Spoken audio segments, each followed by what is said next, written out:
तो स्टूडेंट आज हम बात करेंगे दूसरे सैम्पल पेपर के बारे में। ठीक है, आपको थोड़ी डिस्टर्बेंस हो सकती है वॉइस में क्योंकि बाहर बहुत से बारिश है, तो इसलिए थोड़ा एडजस्ट कर लेना नॉइज़ के बारे में। ठीक है, तो सेकंड सैम्पल पेपर की स्टार्ट करते हैं। फर्स्ट क्वेश्चन है, which of the following function use to read all line from the files and return in the list form. ठीक है, तो यहाँ पर जो फंक्शन है कि ये क्या करता है, ऑल लाइन्स रीड करता है। इसका आंसर क्या आएगा, थर्ड। ठीक है, थर्ड। रीड लाइन आपके पास सिंगल लाइन को रीड करता है। रीड जो है आपके पास अगर ये है तो ये भी कंप्लीट फाइल को रीड कर लेता है, लेकिन ये कैरेक्टर्स की फॉर्म में रीड करता है। उसने कहा लाइन्स की फॉर्म में, तो लाइन का आंसर क्या आ जाएगा, 3। ठीक है, सेकंड है, there are dash type of file that can be handle in Python. तो दो तरह की फाइल होती हैं, एक होती है टेक्स्ट फाइल और दूसरी होती है बाइनरी फाइल। ठीक है, टेक्स्ट और बाइनरी फाइल दो फाइल होती हैं, तो ऑप्शन आ जाएगा सेकंड। ठीक है, तो थर्ड की बात करते हैं, which of the following built in exception is raise when the requested module definition is not found. तो मॉड्यूल को हमें प्रोग्राम में इंपोर्ट करना पड़ता है, अगर वो नहीं है तो क्या आएगा, इंपोर्ट एरर। ठीक है, थर्ड। फिर है, to use the built in function dump which module is required. तो इसके लिए मॉड्यूल है पिकल। पिकल के साथ दो फंक्शन होते हैं, एक होता है लोड, ठीक है, दूसरा है डंप। तो इन दोनों को यूज़ करने के लिए आपको पिकल मॉड्यूल को इंपोर्ट करना पड़ेगा। अब कहता है, write the output of the following SQL command. तो यहाँ पर सिक्वल कमांड में लिखा है राउंड। ठीक है, तो 80 ये लिखा है 85.8।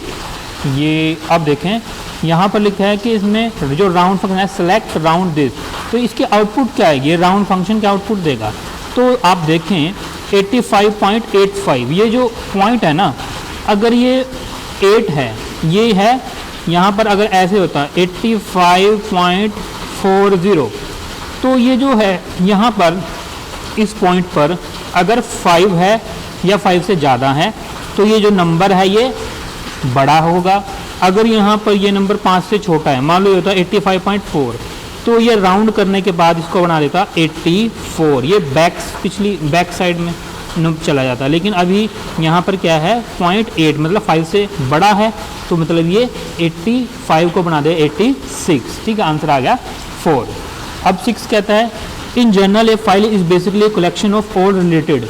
तो फाइल के अंदर क्या होते हैं, रिकॉर्ड्स। ठीक है, इसका आंसर आ जाएगा 6। तो 7th की बात करते हैं, which of the following operation perform a set of union of two similarly structure table. तो यहाँ पर जॉइंट, प्रोडक्ट, इंटरसेक्ट, तो यूनियन की बात कर रहे हैं, तो यूनियन ऑपरेशन ही आपके पास सेट यूनियन परफॉर्म करता है। ठीक है, एसक्यूएल स्टैंड फॉर, एसक्यूएल होता है स्ट्रक्चर्ड क्वेरी लैंग्वेज, तो इसका आंसर क्या आ जाएगा, थर्ड, स्ट्रक्चर्ड क्वेरी लैंग्वेज। अब 9th है आपके पास, dash keyword is use to find out the number of values in column.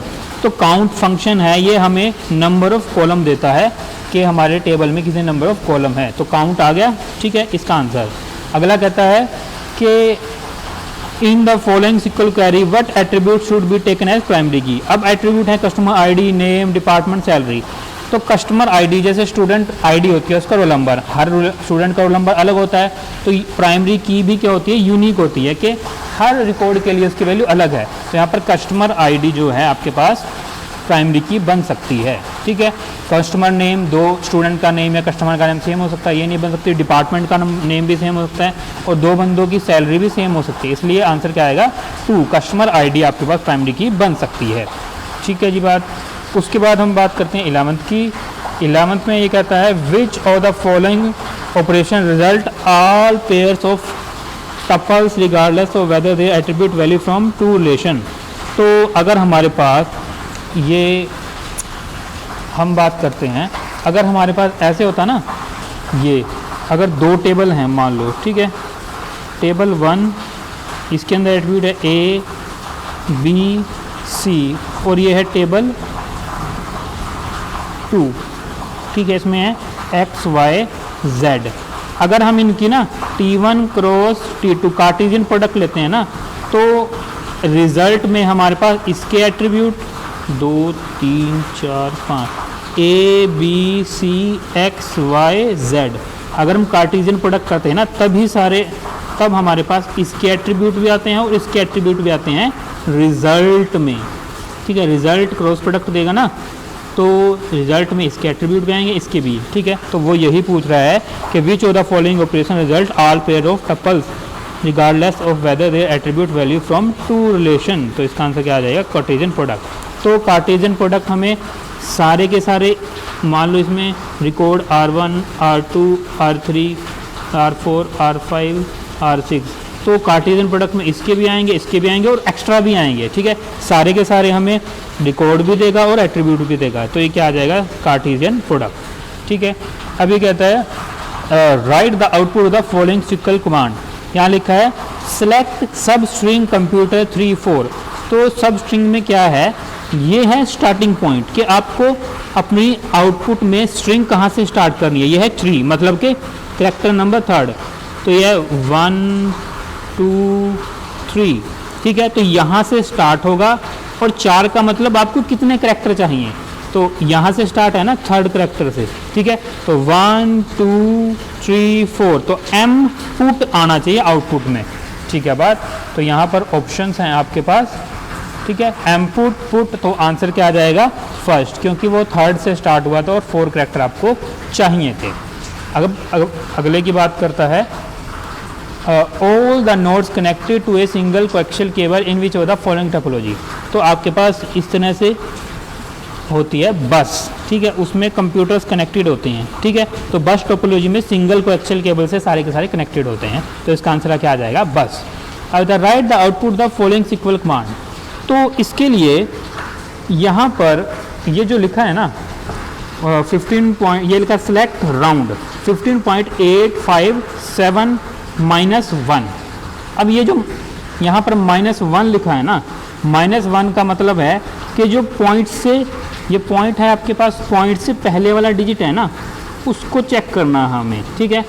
ये अगर 5 या 5 से छोटा, अगर 5 से बड़ा है तो ये क्या करेगा? इस नंबर को 5 डिजिट आगे लेके जाएगा, ठीक है। अगर ये 5 से छोटा है तो 5 डिजिट कम लेके जाएगा। इसके लिए एग्जांपल के तौर पर ये है ऐसे, ठीक है, ये लिखा है राउंड, अगर ये ऐसे होता 14.123 कोमा -1, तो पॉइंट है, पॉइंट से पहले क्या है? 4, ये 5 से छोटा है ना, तो राउंड करने के लिए क्या करेगा? 5 डिजिट पीछे ले जाएगा, तो आउटपुट में आएगा आपके पास 10। लेकिन अभी यहाँ पर क्या है? 5 से 5 होना चाहिए, 5 के बराबर 5 है, तो ये क्या करेगा? इस डिजिट को 5, इस नंबर को 5 डिजिट आगे ले जाएगा, ठीक है। तो कितना आ जाएगा यहाँ पर? 20। इसके लिए एग्जाम्पल मैंने कुछ लिखे हैं, यहाँ पर आप देखें, ठीक है, कि ये जैसे ये राउंड फंक्शन है, अगर ये मैंने करा था ना -1, तो आउटपुट 20 आ गया था, ठीक है। अगर यहाँ पर ये होता -2 क्या करता है? ये पॉइंट से 2 डिजिट आगे देखता है, ठीक है। -1 क्या करता है? पॉइंट से 1 डिजिट आगे देखता है। लेकिन यहाँ अगर -2 होता, ये पॉइंट से 2 डिजिट आगे देखता है। अब यहाँ पर ये जो है 5 1, अगर ये 5 1 है तो मतलब ये क्या करेगा? इसको 50 डिजिट आगे लेके चला जाएगा, मतलब 300। तो ये -2 है, अब ये 5 से छोटा है ना सेकंड नंबर वाला, तो ये 50 डिजिट पीछे ले जाएगा इसको, तो कितना आ जाएगा? 200। और अगर यहाँ होता है प्लस, माइनस की जगह जैसे प्लस का 1 है, ठीक है, तो ये क्या करता है? पॉइंट के बाद वाले डिजिट्स को देखता है। जैसे माइनस में था ना, पॉइंट से पहले वाले डिजिट को देखता था, -1 था तो पहले डिजिट को देखता, -2 था तो अगले 2 डिजिट्स को देखता था। लेकिन यहाँ पर है +1, तो +1 क्या करेगा? पॉइंट के बाद वाले को देखेगा। अब 1 है तो पॉइंट के बाद वाला डिजिट है 8, ठीक है, तो ये क्या करेगा? इसको 15 है ना, 15 को क्या बना देगा? 16 तक, क्योंकि पॉइंट के बाद है ना, तो एक डिजिट का फ़र्क पड़ेगा, क्योंकि यहाँ पर पॉइंट से पहले था तो 5 का या 50 का फ़र्क पड़ रहा था, लेकिन ये पॉइंट के बाद है, इसलिए 1 डिजिट का फ़र्क पड़ेगा, तो 16 बनाएगा। अगर मान लो ये होता 2, यहाँ पर 2 है ना, 2 में क्या करेगा? 1 में तो क्या था? पॉइंट के बाद 1 डिजिट को देख रहा था, लेकिन अब 2 में क्या? पॉइंट के बाद नंबर 2 डिजिट को देखेगा, तो पॉइंट के बाद ये वाला है और ये वाला, अब इस डिजिट को देखेगा ये, ठीक है। अब ये 5 है ना, तो 5 को ये क्या बना देगा 6, ये 57 है तो 5 को 6 बना देगा, तो आंसर में क्या आएगा 15.96। इस तरह से ये वर्क करता है राउंड फंक्शन, ठीक है। तो यहाँ पर 14 क्वेश्चन का आंसर क्या आ जाना चाहिए, यहाँ पर आ जाना चाहिए आपके पास ये आंसर आएगा 20, ठीक है बात। अब ये क्या HTML स्टैंड फॉर, HTML होता है हाइपर टेक्स्ट मार्कअप लैंग्वेज, तो इसका आंसर आ जाएगा first hyper text markup language, ठीक है। उसके बाद हम सेक्शन B1 की बात कर लेते हैं।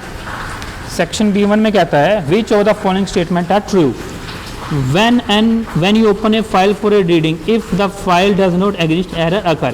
बिल्कुल ठीक है, अगर हम रीडिंग मोड में ओपन करते हैं ना और फाइल एग्जिस्ट नहीं करती तो एरर आता है, ये स्टेटमेंट सही है। when you open a file for writing if the file does not exist a new file is created, ये भी बिल्कुल सही है, अगर आप राइट मोड में ओपन कर रहे हो और फाइल एग्जिस्ट नहीं करती तो नई फाइल बन जाती है। अब कहता है when you open a file for a writing if the file exists the existing file is overwritten with a new file, बिल्कुल सही बात है, अगर फाइल राइट मोड में ओपन कर रहे हो और एग्जिस्ट करती है तो जो नया डाटा है वो पुराने डाटा को रिप्लेस कर देता है, तो all of the mention above, fourth answer इसका आ जाएगा। The data structure required to check whether an expression contain balance parenthesis is, तो बैलेंस पैरेंथेसिस चेक करने के किसके लिए काम करता है, स्टैक में। ये याद रखना है, ये इंपॉर्टेंट क्वेश्चन है कि बैलेंस पैरेंथेसिस को चेक करने के लिए हम स्टैक का इस्तेमाल करते हैं। A relational database is a collection of, relational database किस चीज़ की कलेक्शन है, टेबल्स की। अब फोर्थ क्वेश्चन, ये फोर्थ क्वेश्चन जो है ना, ये सेक्शन जो B2 है बेसिकली वहाँ से है। Microwave transmission line is a site of transmission, ठीक है। तो इसका आंसर मैं बता देता हूँ, आंसर 2 है इसका, लेकिन ये जो क्वेश्चन है ना ये आपके पास सेक्शन B2 से है मेनली, ठीक है। ये फाइनल एग्जाम में इस तरह क्वेश्चन आपके पास नहीं आएगा जो सेक्शन B1 से बिलोंग नहीं करता होगा, ठीक है। Which equal function return the sum of values of a column of numeric type, तो सम फंक्शन आपके पास देता है sum of column of numeric type, ठीक है। अब वो कहता है what will be the output the following Python code, यहाँ लिखा है डिफाइन, ये फंक्शन है, ट्राई में लिखा है print1, फाइनली में लिखा है print2, ठीक है। तो जब ये फंक्शन कॉल होगा तो यहाँ से आपके पास स्टेटमेंट एग्जीक्यूट ट्राई आएगा, print1 प्रिंट हो जाएगा आपके पास, ठीक है। फिर फाइनली जो है ना, अगर आपके पास एरर एक्सेप्शन आए तब भी फाइनल एग्जीक्यूट होता है, अगर एक्सेप्शन ना आए तब भी एग्जीक्यूट होता है। तो यहाँ print1 लिखा है सिंपल, तो एक्सेप्शन तो एग्जीक्यूट नहीं होगी, ठीक है बात, तो फाइनली एग्जीक्यूट हो जाएगा। फिर क्या आ जाएगा 2, ठीक है। तो आंसर आ जाएगा 1 और 2, ऑप्शन ए। अब 7th में कहता है in dash check the element of a list 1 at a time without skipping element, कि आपके पास यहाँ पर ऑप्शन में गिवन है hash search, binary search, linear search. तो लीनियर सर्च क्या करता है, सभी एलिमेंट्स को बारी बारी से चेक करता है विदाउट स्किप करे, तो आंसर क्या आ जाएगा लीनियर सर्च, ठीक है। अगला कहता है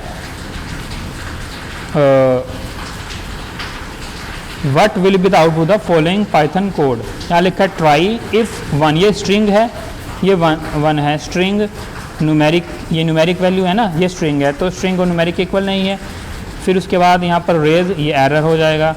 अब लिखा है एल्स, लेकिन ट्राई के बाद हमेशा क्या आता है, एक्सेप्ट, ठीक है, लेकिन यहाँ ट्राई के बाद क्या है एल्स, और एल्स के बाद एक्सेप्ट लिखा है, लेकिन जो एल्स है ना वो हमेशा एक्सेप्ट के बाद आता है, तो इसीलिए ये कोड ही वैलिड नहीं है, तो आंसर क्या आ जाएगा invalid code.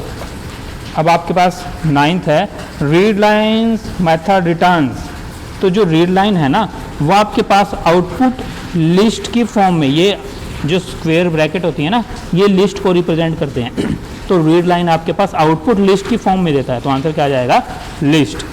In a stack all deletion take place at end, तो यहाँ पर ये इस तरह से स्टैक है, मान लो ये स्टैक होता है ना, तो ये 10, 20, 30, 40, तो ये जो सबसे पहला एलिमेंट होता है इसको कहते हैं टॉप, तो हमेशा टॉप से ही एलिमेंट डिलीट होता है, ठीक है। तो इसका आंसर क्या आ जाएगा टॉप, कि हमेशा एलिमेंट टॉप से ही डिलीट होता है, ठीक है बात। The design of database is known as, design of database का मतलब मान लो आपने टेबल बना दिया, ठीक है, इस तरह से ABCD, ये टेबल 1 है, ठीक है, इसमें अभी कोई वैल्यूज़ कोई रिकॉर्ड नहीं डाला, अगर ये सिंपल टेबल का नाम और उसके एट्रीब्यूट हैं तो इसको हम क्या कहते हैं, डेटाबेस स्कीमा। तो डेटाबेस के डिज़ाइन को क्या कहते हैं, स्कीमा, कि उसमें सिर्फ अभी उसका टेबल का नाम है और उसके एट्रीब्यूट हैं। ठीक है बात। What happen if 1 equals to this. अब ये देखो, ये सिंगल इन्वर्टेड कॉमा में ना, तो ये क्या है, एक स्ट्रिंग, और ये सिंगल 1 है तो ये एक न्यूमेरिक है, तो न्यूमेरिक स्ट्रिंग के इक्वल कभी हो ही नहीं सकता। ठीक है बात। तो यहाँ पर आपके पास क्या आना चाहिए, ठीक है, ये एरर आएगा आपके पास। ठीक है बात। तो ये एरर किस टाइप का एरर है, टाइप एरर, क्योंकि आप स्ट्रिंग को कंपेयर कर रहे हो न्यूमेरिक के साथ, तो क्या आ जाना चाहिए, टाइप एरर। ठीक है। अब 13 कहता है स्टैक फॉलोज दिस। स्टैक के अंदर होता है फर्स्ट इन लास्ट आउट, तो स्टैक के अंदर होता है first in last out, third answer. 14 में कहता है in optical fibre light does not propagate best in window at centre. वैसे इसका आंसर थर्ड है। ये भी आपके पास जो न्यूमेरिकल है सेक्शन B2 से है, B1 में इस तरह का क्वेश्चन नहीं आएगा, ये सिर्फ सैम्पल पेपर में लिखवा है। ठीक है। If the number of record to be sorted is small then sorting can be efficient. अगर आपके पास नंबर ऑफ रिकॉर्ड स्मॉल होते हैं ना, मतलब कि कम आपको डेटा शॉर्ट करना है, तो सिलेक्शन शॉर्ट बेस्ट है। ये आपको इंपॉर्टेंट है, याद रखना है। नंबर ऑफ रिकॉर्ड अगर कम है ना, तो सिलेक्शन शॉर्ट का इस्तेमाल करते हैं। Which of the following is data manipulation, insert, delete, update. ये सारी की सारी डेटा मैनिपुलेशन, DML का मतलब डेटा मैनिपुलेशन कमांड है, सारी की सारी आपके पास ये। ठीक है जी बात। उसके बाद हम बात करते हैं 17th क्वेश्चन की। हार्डवेयर एड्रेस, ये कहता है hardware address is known as, hardware address को हम मैक एड्रेस भी कहते हैं। ठीक है। What will be the output of the following code. अब यहाँ पे लिखा है x = 10, y = 8, assert x greater than y this। अब assert में क्या होता है ना, assert अगर वैल्यू ट्रू देता है, यहाँ पर अगर कंडीशन ट्रू हो गई तो यहाँ पर जैसे assert है लिखा हुआ, यहाँ उसकी कंडीशन है। assert में अगर ये कंडीशन ट्रू हो जाती है तो इसके बाद अगर कोई स्टेटमेंट लिखी है ना, मान लो प्रिंट लिखा होगा, अगर ये ट्रू हो जाती है और उसके बाद अगर कोई स्टेटमेंट लिखी है तब वो एग्जीक्यूट होगी। अगर ये कंडीशन फेल कर जाती है तो एक एरर आता है, और एरर क्या होता है, जो इसी के साथ ही लाइन, जैसे ये लिखा assert, ये कंडीशन है, ये एक स्टेटमेंट है। ठीक है। जो इसकी लाइन में ही एक स्टेटमेंट लिखी हुई है वो कंडीशन फॉल्स होने पर चलती है। अगर कंडीशन फॉल्स हो जाती है तो एरर आती है, और एरर मैसेज वो प्रिंट होगा जो यहाँ पर आप लिखोगे। लेकिन अगर ये कंडीशन ट्रू हो जाती है तो इसके बाद कोई स्टेटमेंट होगी, वो एग्जीक्यूट होगी। यहाँ लिखा x = 10, y = 8। x 10 है, y 8 है, तो 10 > 8 है, कंडीशन ट्रू है, लेकिन assert के बाद कुछ लिखा ही नहीं, तो आउटपुट तो कुछ आएगी नहीं, तो आंसर क्या आ जाएगा, नो आउटपुट। 19th क्वेश्चन में वो कहता है क्यू होता है फर्स्ट इन फर्स्ट आउट। ठीक है। First question, which function is use to read data from text file. तो टेक्स्ट फाइल से आप डेटा रीड करने के लिए किसको यूज करते हैं, रीड। ये डंप और पिकल ये हम यूज़ करते हैं बेसिकली बाइनरी फाइल से रीड करने के लिए। अब कहते हैं main operation in stack. Stack में दो ऑपरेशन होते हैं, पुश और पॉप। पुश का मतलब आप स्टैक में वैल्यू डाल रहे हो, पॉप का मतलब उसमें वैल्यू डिलीट कर रहे हो। ठीक है। Which of the following will read entire content of file. तो जो एंटायर कंटेंट है ना, वो आपके पास रीड कौन कर लेता है, f.read। ठीक है। f.read आपके पास, ये ऑल कुछ नहीं होता, स्टार भी कुछ नहीं होता, और रीड्स भी कुछ नहीं होता, ये होता है आपके पास f.read। एंटायर कंटेंट को रीड कर लेता है। ठीक है। लेकिन वो करैक्टर की फॉर्म में रीड करता है।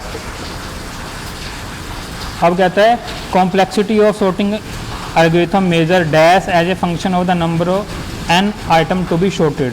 तो ये होता है basically running time. Running time बताता है हमें कॉम्प्लेक्सिटी कितने टाइम में वो रन करता है। ठीक है। आंसर आ जाएगा run time. Average case complexity average, ये बेसिकली कॉम्प्लेक्सिटी की टाइप हैं, लेकिन उसने पूछा है कॉम्प्लेक्सिटी हम किसके टर्म में होती है, रनिंग टाइम की वो फॉर्म में। अब लिखा है what is the side of IPv4। IPv4 होता है 32 बिट, एक होता है IPv6, ये होता है 128 बिट। ठीक है। लेकिन यहाँ पर IPv4 लिखा है 32 बिट। अब इसके बाद लिखा है a communication network which is use by large organization over regional, national, global area. तो इसका आंसर आ जाएगा आपके पास वैन। ठीक है, wide area network. Which symbol is use to append mode, append mode में हम यूज़ करते हैं ए। अब क्वेश्चन में कहता है which of the following state is appropriate to display item names and rate of the product having their name ending with soap. तो अगर हमें इस तरह ही चेक करना है कि अगर स्टार्ट करता है या एंड करता है कोई स्ट्रिंग से, तो यहाँ पर वो कहता है वो नेम निकालना है जो जिसके आखिरी में सोप हो, ठीक है। तो इसके लिए हम यूज़ करते हैं परसेंटेज सिंबल का और लाइक कीवर्ड का। इसके लिए लाइक के ऊपर मैं एक सेपरेट वीडियो बनाऊंगा, ठीक है।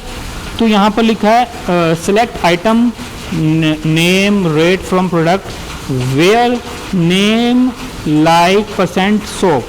तो मतलब परसेंट का मतलब इससे पहले परसेंट यहाँ लगा है ना, तो मान लो ऐसे होता है डेली शॉप, ठीक है। अब यहाँ पर शॉप से पहले डेली DAIL है ना, तो इस परसेंटेज का मतलब है कि शॉप से पहले तो जो मर्जी हो लेकिन लास्ट में शॉप होना चाहिए, तो इसीलिए परसेंटेज का यूज़ किया है। तो इसका जो आंसर आएगा ना वो फर्स्ट ही है आपके पास, ठीक है। यहाँ आप चेक कर सकते हो, सेकंड में लिखा हुआ है लाइक के साथ आएगा और ये हमेशा लाइक 100%, लेकिन ये परसेंट लगा है लास्ट में। इसका मतलब क्या होगा कि स्टार्टिंग तो आपकी सोप से हो रही है और लास्ट में कुछ भी हो, लेकिन हमें स्टार्टिंग में नहीं चाहिए सोप, हमें चाहिए लास्ट में, तो ये सही नहीं होगा।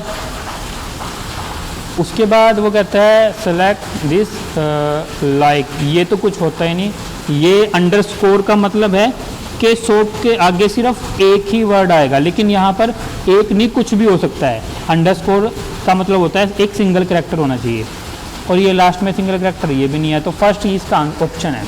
अब ये कहता है main operation in Q R card, तो इंसर्शन एंड डिलीशन, क्यू में डेटा डालना या निकालना क्या कहलाता है, इंसर्ट एंड डिलीट। अब कहता है which of the following is not a limitation of binary search, requirement of sorted array is expensive when a lot of insertion and deletion are needed. ये बिल्कुल सही है, ये इसकी लिमिटेशन है। अगर हमें बहुत सारे एलिमेंट इंसर्ट या डिलीट करने पड़ जाते हैं ना, तो ये लिमिटेशन है बाइनरी सर्च की। Must be A shorted array, array भी शॉर्टेड होना चाहिए, मतलब इंक्रीजिंग ऑर्डर में होना चाहिए डेटा, तभी बाइनरी सर्च काम करेगा। There must be a mechanism to access middle element directly, बिल्कुल, क्योंकि ये बाइनरी सर्च हमेशा डायरेक्ट जाता है मिडल एलिमेंट पे, और हमारे पास कुछ ऐसा होना चाहिए जो डायरेक्ट हमारे पास मिडल एलिमेंट पे जाए, ये भी इसकी लिमिटेशन है। Binary search algorithm is not sufficient when the data elements more than 1500, ये इसकी लिमिटेशन नहीं है, तो आंसर आ जाएगा 4, ठीक है। बात अब विच of the following were the first network database, तो ये DBTG core is the first database, first network database है।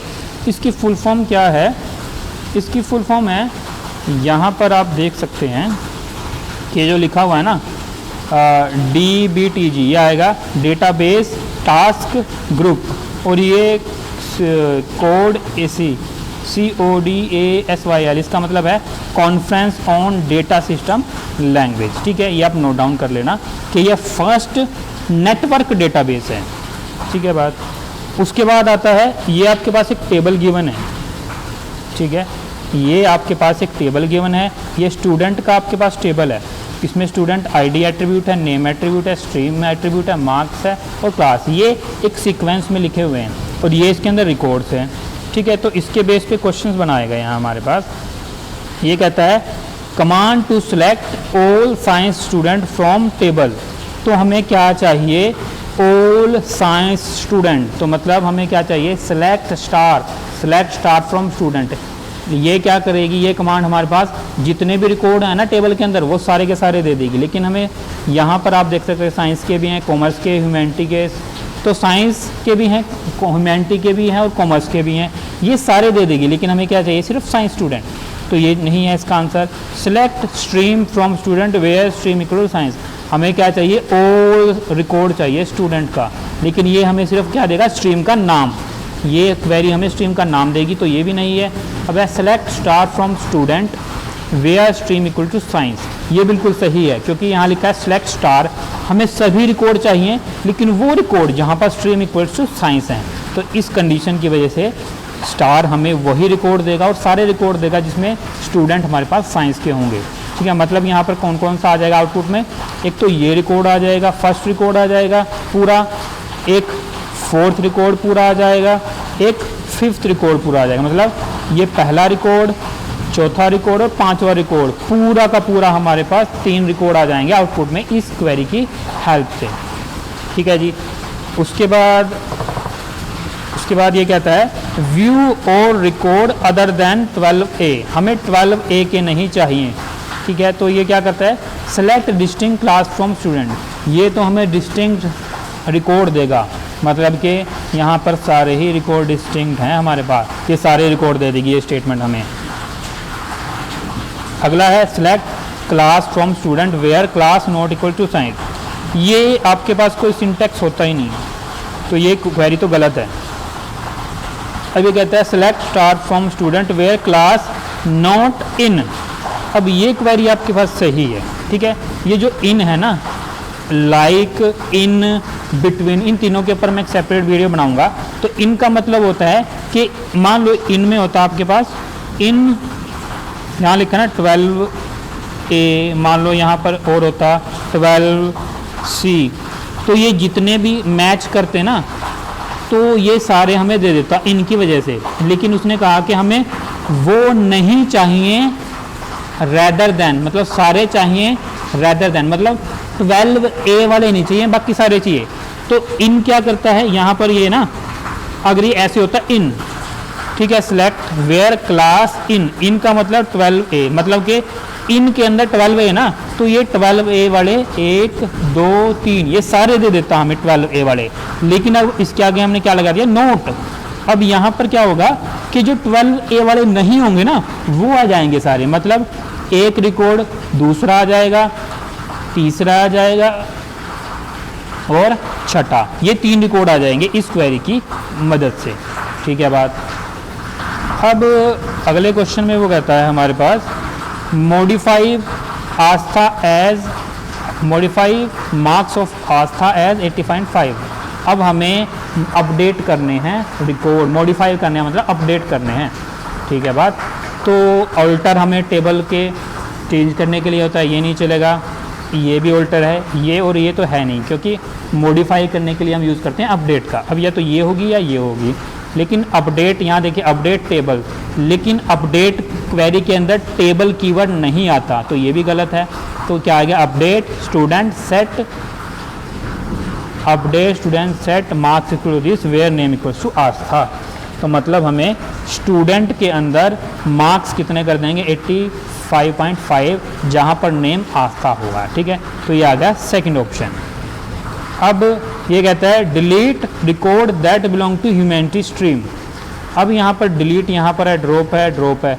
ड्रॉप क्या करता है, पूरे टेबल को गायब कर देता है, रिकॉर्ड को भी और उसके स्ट्रक्चर को भी, मतलब जो उसका स्कीमा होता है ना उसको भी गायब कर देता है। तो ड्रॉप तो नहीं है, अब नन का तो होगा नहीं, ये चेक करेंगे। फर्स्ट बचा है delete from student where stream equals to humanity, बिल्कुल सही, पहला इसका आंसर आ जाएगा ये। ठीक है बात।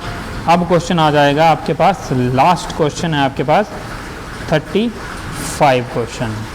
अब ये कहता है कि add record of new student Geeta of commerce stream in class 12, her marks 78.9। अब हमें एक नया रिकॉर्ड ऐड करना है, तो उसके लिए होता है इंसर्ट इनटू। ठीक है, अब आप देखें इंसर्ट करना है ना, तो कितने एट्रीब्यूट हैं इसके अंदर, इसके अंदर एट्रीब्यूट है student ID, name, stream, marks, class. तो हमारे पास 1 2 3 4 5 एट्रीब्यूट्स की वैल्यू हमने डालनी पड़ेगी। ठीक है, तो क्वेरी के अंदर देख लेते हैं हम। तो अब आप देखें ये जो पहली क्वेरी है ना, इसमें स्टूडेंट आईडी तो है ही नहीं, तो ये क्वेरी भी नहीं हो सकती। और थर्ड क्वेरी देखें, इसमें भी स्टूडेंट आईडी नहीं है, तो ये ऑप्शन भी नहीं हो सकता। आपको अपनी थोड़ी कॉमन सेंस को इस्तेमाल करते हुए, क्योंकि इंसर्ट करना है ना, तो 5 एट्रीब्यूट चाहिए थे, इसमें भी 4 हैं और इसमें भी 4 हैं, तो ये तो हो ही नहीं सकता। अब बचा सेकंड और फोर्थ। अब यहाँ देखें इंसर्ट इनटू स्टूडेंट वैल्यूज, यहाँ लिखा है पहले 7, मतलब ये आईडी है। ये सीक्वेंस देखें आप, यहाँ पर ये जो है ना आपके पास जो सीक्वेंस है पहले आपके पास है स्टूडेंट आईडी, फिर है आपके पास ये देखिए ना आप, ये आपके पास है नेम, ठीक है, फिर आपके पास हैं मार्क्स, ठीक है, फिर आपके पास है क्लास। मतलब जो वैल्यू आप डालोगे ना, सॉरी यहाँ बीच में मार्क्स से पहले स्ट्रीम भी है, ठीक है, student ID, name, stream, mark, class, जो वैल्यू डलेंगी वो इसी ऑर्डर में डलेंगी, ठीक है। अब आप चेक कर सकते हो यहाँ पर आप चेक करें, इसको एक बार फोल्ड और कर लेता हूँ, तो ये आप चेक करें ज़रा,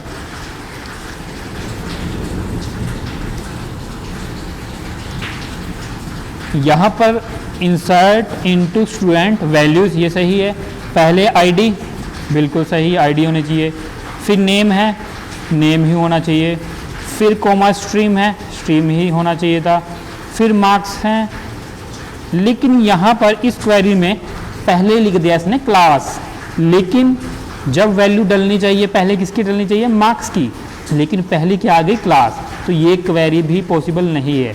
फिर फोर्थ में देख लेते हैं, फोर्थ में आपके पास आईडी है, बिल्कुल सही है, फिर नेम होना चाहिए, नेम है, फिर स्ट्रीम होनी चाहिए, स्ट्रीम है, फिर मार्क्स होने चाहिए, मार्क्स हैं, फिर क्लास होनी चाहिए, क्लास है, तो इसका आंसर क्या आ जाएगा, फोर्थ। तो ये आपको ध्यान रखना है कि ऑर्डर भी चेक करना, ये नहीं है भी आपको ये दे दिया किसी भी ऑर्डर में, ये तो इसने आगे पीछे लिख के दिया है ना, लेकिन एक्चुअल क्वेरी तो तब रन होगी जब वो जिस ऑर्डर में आपके एट्रीब्यूट लिखे हैं उसी ऑर्डर में आप वैल्यूज़ दे रहे हैं। तो ये फोर्थ आंसर आपके पास आ गया, ठीक है। तो ये आपके पास सैम्पल पेपर 2 था, ये आपको पीडीएफ आपको टेलीग्राम में मिल जाएगी, उसका लिंक आपको डिस्क्रिप्शन में मिल जाएगा और पीडीएफ का लिंक भी डिस्क्रिप्शन में मिल जाएगा, ठीक है। तो अगर आपको वीडियो अच्छी लगी है, पसंद आई है, तो प्लीज़ चैनल को सब्सक्राइब करें, वीडियो को लाइक करें, बेल आइकन को दबाएं। और ये जो पूरी की पूरी डिटेल है ना सिक्वल क्वेरी कैसे रन करती हैं, ये मैंने बनाई हुई है सारी के सारे सिलेबस की वीडियो, ये प्लेलिस्ट में जाके आप चेक कर सकते हैं। धन्यवाद।